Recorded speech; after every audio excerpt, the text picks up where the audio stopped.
আসসালামু আলাইকুম, আমি রায়হান। ফটোশপ টিউটোরিয়াল আপনাকে স্বাগতম। এই পর্বে দেখাবো লেয়ার ফিল্টারিং এর ব্যবহার। তো লেয়ার ফিল্টারিংটা কি? লেয়ার ফিল্টারিং হলো ফটোশপে একটি গুরুত্বপূর্ণ ফিচার। এর কাজ হলো কোনো লেয়ার খুঁজে বের করা।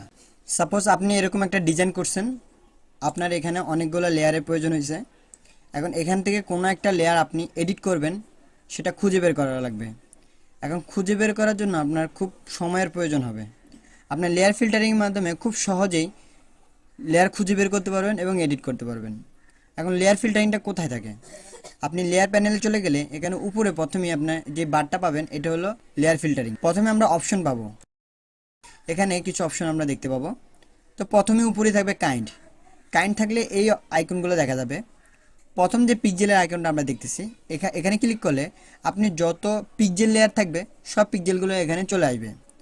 এখন আপনি যদি এখানে অ্যাডজাস্টমেন্ট লেয়ারে ক্লিক করেন, সেক্ষেত্রে আপনার লেয়ারে যতগুলো অ্যাডজাস্টমেন্ট লেয়ার থাকবে সব অ্যাডজাস্টমেন্ট লেয়ারগুলো এখানে চলে আসবে। এবং পরবর্তীতে আছে টাইপ লেয়ার, যত টাইপ লেয়ার থাকবে সব এখানে চলে আসবে। এরপর আমরা দেখতে পাবো শেপ লেয়ার। আপনার এডিটের জন্য কোনো শেপ লেয়ার থাকে সেই শেপ লেয়ারগুলো এখানে চলে আসবে। এরপরে আমরা দেখব স্মার্ট অবজেক্ট। আমরা কাজ করতে অনেক স্মার্ট অবজেক্ট ব্যবহার করি, সেক্ষেত্রে এখানে ক্লিক করলে স্মার্ট অবজেক্টগুলো চলে আসবে। এখানে কোনো স্মার্ট অবজেক্ট নাই। ওকে, এরপরে এই আইকনগুলো দিয়ে যদি আপনি খুঁজে না পান, বা আপনার স্পেসিফিক যেই লেয়ারটা দরকার সেটা যদি আপনি খুঁজে না পান, সেক্ষেত্রে আপনি নাম সার্চ করেও খুঁজে বের করতে পারবেন। তবে আপনার নামটা জানা থাকতে হবে। এখানে আপনি পরবর্তী অপশনে চলে যাবেন, নেমে চলে যাবেন, এখানে সেই লেয়ারের নামটা লিখবেন, এরপর আপনার লেয়ারটা খুঁজে বের করতে পারবেন। পরে আমরা দেখব ইফেক্ট। ইফেক্টে আপনি বিভিন্ন ধরনের ইফেক্ট থাকবে, যেমন আপনি ড্রপ শ্যাডো ব্যবহার করতে পারেন, আউটারগুলো ব্যবহার করতে পারেন এবং বিভিন্ন ধরনের এফেক্ট ব্যবহার করতে পারেন। সেই এফেক্টগুলো খুঁজে বের করার জন্য আপনি এখানে এফেক্টে ক্লিক করলে আপনার ওই এফেক্টগুলো দেখা যাবে। এরপরে আমরা মুড দেখতে পাবো। এটা হচ্ছে ব্লেন্ডিং মুড। আপনি ব্লেন্ডিং মুডের মাধ্যমে যে এফেক্টগুলো তৈরি করবেন সেই এফেক্টগুলো এখানে খুঁজে বের করতে পারবেন।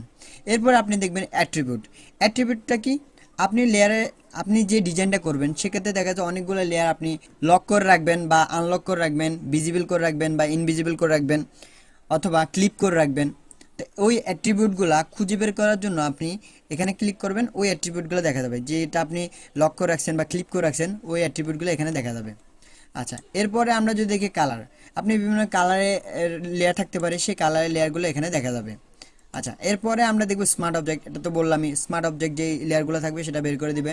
তারপর সিলেক্টেড যে লেয়ারগুলো থাকবে সেগুলো বের করে দিবে। বা আপনি যদি কোথাও আর্টবোর্ড ব্যবহার করেন সেক্ষেত্রে এখানে আর্টবোর্ডে ক্লিক করলে আর্টবোর্ডটা আপনাকে বের করে দিবে। তো এই ছিল মোটামুটি আপনার লেয়ার ফিল্টারিংয়ের কাজ। আপনার এই লেয়ার ফিল্টারিংটা যদি প্রয়োজন না হয় সেক্ষেত্রে আপনি এখানে এটা অফ করে দিতে পারবেন। অফ করে দিলে এটা হাইড হয়ে যাবে, আর যদি অন করে দেন সেক্ষেত্রে এটা অন থাকবে। তো এই লেয়ার ফিল্টারিংটা আপনি মূলত কেন ব্যবহার করবেন? এটা দিয়ে আপনি বড় কোনো প্রজেক্ট ম্যানেজ করতে পারবেন সহজেই, নির্দিষ্ট লেয়ার খুঁজে বের করতে পারবেন এবং আপনার কাজের গতি বৃদ্ধি করার জন্য এই লেয়ার ফিল্টারিংটা ব্যবহার করবেন। তো আশা করি বুঝতে পারছেন আপনার লেয়ার ফিল্টারিংয়ের গুরুত্বটা। তো দেখা হচ্ছে পরবর্তী ক্লাসে। আল্লাহ হাফেজ।